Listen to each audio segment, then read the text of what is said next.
Madame Noiselle, j'aurais aimé qu'on regarde une activité qui s'est faite en 2021, à la fin de l'année, soit les paniers de Noël. Je pense qu'ils étaient un beau succès et vous avez aidé plusieurs familles.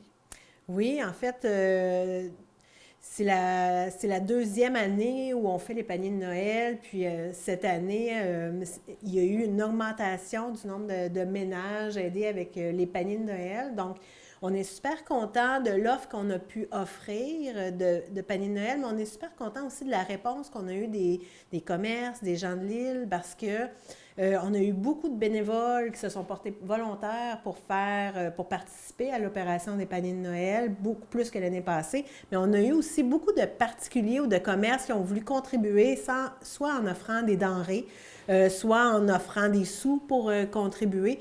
Donc, ça a été une belle édition, une belle opération de panier de Noël cette année. Puis en tout, on a aidé aux alentours, là, de mémoire, c'est 38 ménages là, qu'on a aidés. Je vois qu'il y a eu plusieurs partenaires. Est-ce qu'il y en Oui. avait en particulier que vous aimiez remercier par rapport à l'opération panier de Noël? Bien, on a eu, en fait, tout d'abord, là, je veux vraiment remercier tous les bénévoles qui ont participé. Puis, on a eu de l'aide, évidemment, ça ne serait pas possible, cette opération-là, sans la part de Moisson Québec. C'est vraiment notre partenaire majeur dans cette opération-là, mais on a eu aussi le Moulin de Saint-Laurent, on a eu la pharmacie Famille Prix Daniel Ouellette qui a contribué cette année. On a eu un montant aussi de Émilie Foster qui a participé là, à l'opération. Puis, tu sais, là, j'ai peur d'en oublier quelques-uns, mais c'est les majeurs là, qui ont Qui vous participé. viennent en tête? Oui, Aussi, vous êtes en campagne de levée de fonds. oui. Donc, c'est commencé depuis combien de temps? Oui, c'est commencé depuis le mois de décembre, début décembre, en fait. C'est notre campagne annuelle de financement. Elle se termine, en fait, et puis c'est encore une belle année. Les gens ont été généreux pour la campagne de levée de fonds. On a accumulé tout près de 25 000 encore cette année. C'est similaire à ce qu'on avait ramassé l'année dernière. Puis, on remercie vraiment tous les généreux donateurs, les personnes qui ont décidé de s'investir dans la campagne de levée de fonds. Puis, ce qui est intéressant aussi avec la campagne de levée de fonds, c'est qu'on ramasse des sous.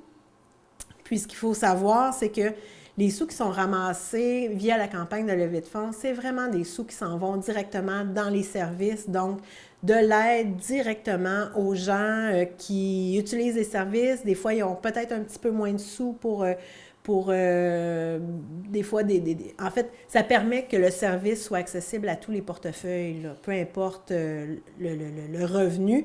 L'argent ne devrait jamais être un frein à l'utilisation des services. Puis l'argent de la campagne de levée de fonds sert à ça. Comme vous dites, c'est terminé, mais si les gens veulent encore donner, Oui, il est vous encore refusez pas, temps. hein? Non, non, non, non, on refuse pas, là. Non, non, absolument pas. Aussi, j'ai vu que vous avez l'aide à l'impôt avec Oui, qui vous faites affaire en collaboration avec l'association bénévole de la Côte de Beaupré. Ça oui. continue encore cette année?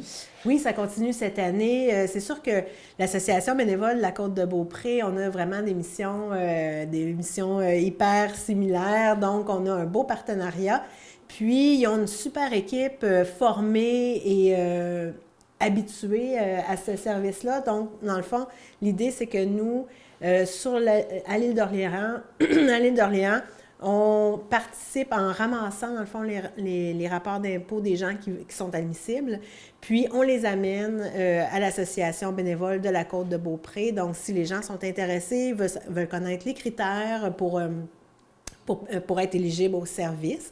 Parce que ce qu'il faut savoir, c'est que le service d'aide à l'impôt, ça permet d'avoir, c'est pour les gens qui veulent avoir un coup de pouce ou un soutien professionnel pour faire leur rapport d'impôt, mais qui n'ont pas nécessairement les moyens de le faire, les moyens financiers d'aller voir un professionnel puis de payer pour des services professionnels. Donc, le service d'aide à l'impôt aide ces personnes-là à faire leur rapport d'impôt, puis à aller chercher les crédits d'impôt qu'ils peuvent aller chercher, là. Donc, ça devient vraiment un service très intéressant. Puis, nous, dans le fond, notre participation dans ce projet-là, c'est vraiment d'aller porter là-bas les rapports d'impôt. D'être justement la personne qui reçoit Oui, tout ça oui, et qui guide sûrement les gens qui sont intéressés par exact, tout ça. Est-ce exact. qu'il y a d'autres partenariats que vous avez aussi avec l'association de bénévoles de la Côte de Beaupré? Ben, pas pour le moment, mais je dirais que probablement à venir, mais pour le moment, c'est le seul sur lequel on travaille. C'est toujours intéressant de se rappeler quels sont les services que vous offrez, quels sont les principaux services de l'Association bénévole de l'île d'Orléans. En fait, l'Association bénévole de l'île d'Orléans est en évolution. Donc, les services traditionnels, c'est vraiment l'accompagnement transport. Ça, on le sait, à l'île d'Orléans, l'accompagnement transport, bien, le transport, la mobilité, c'est un enjeu pour les personnes âgées. C'est difficile, c'est pas toujours facile, en fait, d'aller à un rendez-vous médical à l'extérieur de l'île. Donc, l'association bénévole est là pour aider les gens qui ont besoin d'un petit coup de pouce en transport pour leurs rendez-vous médicaux. Donc, ça, c'est un de nos gros services. Un autre service phare qu'on a, c'est la popote roulante. Donc, on dessert là, plus ou moins une quinzaine de personnes, en fait, là, qui profitent des services de popote roulante. C'est un repas chaud livré à domicile, 3 à 4 fois par semaine. Par semaine. D'accord. Et donc, ça, c'est les principaux services. Et vous avez d'autres services que vous souhaitez amener dans tout l'éventail de services que vous offrez? Oui, parce que là, avec la pandémie, en fait, est arrivé des nouveaux besoins, ont émergé des nouveaux besoins de la pandémie. Donc, on a investi beaucoup d'efforts dans les 2 dernières années pour mettre sur pied des services en sécurité alimentaire, donc, dont fait partie les paniers de Noël. Les paniers de Noël, ça existait déjà. Par le passé, c'était la Corvée qui gérait ça, ce service-là, mais avec l'affluence, on est venu aider un coup de main. On est venu prendre le relais là, pour les aider dans cette opération-là. Mais nous, on le maintient toute l'année, dans le fond, puis c'est toujours avec l'aide de la Corvée de toute façon, mais l'aide alimentaire d'urgence, c'est vraiment des paniers qui sont servis à des familles qui ont soit une période de vulnérabilité financière qui est temporaire ou récurrente, puis on vient les aider, dans le fond, dans leur budget avec l'épicerie en offrant des paniers. Actuellement, est-ce que les gens, on est possiblement, qu'on se regarde bien pour la fin de la pandémie, on reprend les restrictions baissent de plus en plus, est-ce que les gens peuvent venir en bureau ici ou c'est encore au niveau téléphonique qu'on doit passer pour avoir les services de l'association? En fait, le bureau il est ouvert en matinée. Tous les jours, il y a quelqu'un en matinée pour accueillir les personnes qui auraient à se présenter au bureau.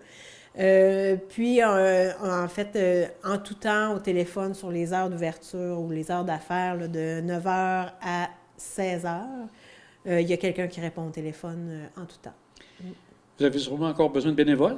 Oui. Comment ça fonctionne? Les gens vous contactent directement? Vous avez un numéro de téléphone? Oui, ils ont juste à appeler au 418-828-1586. C'est le numéro de téléphone de l'association. Puis, on a une belle équipe de bénévoles. Il y a toujours de la place pour accueillir des nouveaux bénévoles dans l'équipe.